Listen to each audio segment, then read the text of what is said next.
Je vais maintenant vous montrer l'utilisation d'un outil que nous avons développé et qui est présent sur notre site. J'indiquerai le lien dans la vidéo un peu plus tard. Cet outil va vous permettre d'analyser sur une feuille de calcul l'ensemble de la feuille et donc d'obtenir la liste des formules de calcul présentes sur la feuille. C'est très intéressant en soi quand vous arrivez sur des feuilles de calcul complexes et que vous voulez avoir une idée un petit peu de toutes les formules qui se trouvent dedans, ou au contraire quand vous avez détecté des anomalies sur certains calculs, ça peut vous permettre de voir assez rapidement où se trouvent ces anomalies. Alors, une fois que vous aurez installé cet outil, vous le retrouverez dans Complément, et ça va être tout simplement liste des formules différentes. Donc là, vous voyez que il a très rapidement analysé les formules de calcul qui se trouvaient sur la feuille. Il en a tout simplement créé une liste. Et on voit en fait, si on travaille sur un affichage de notre classeur un petit peu différent, donc là je vais faire une nouvelle fenêtre. Donc j'ai simplement lui demandé de réorganiser les deux fenêtres sous une forme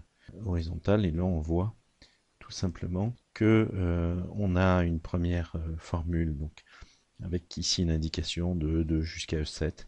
On a cette formule qui est présente, donc c'est simplement une addition. Ensuite, on a la première des formules qui est une division par 3. Ensuite, on a une somme, donc là c'était une somme qui était présente ici, et là, donc moyenne, mini et maxi sur cet ensemble de cellules. Donc ça permet de voir très rapidement l'homogénéité des formules. Donc là, je vais utiliser une autre possibilité, simplement l'analyse des formats, par exemple. Donc je vais simplement sélectionner par format. On a deux formats, un format standard, bon, c'est tout cet ensemble de cellules, et puis on a un autre format qui lui n'est appliqué que pour les moyennes. Donc vous voyez que c'est assez simple à utiliser. Alors après, d'autres fonctionnalités étaient intéressantes, mais uniquement pour des conversions à l'époque de la conversion du franc vers l'euro. Mais bon, on peut très bien faire encore quelques petites modifications. Je vais dire que j'ai un taux de conversion à 2.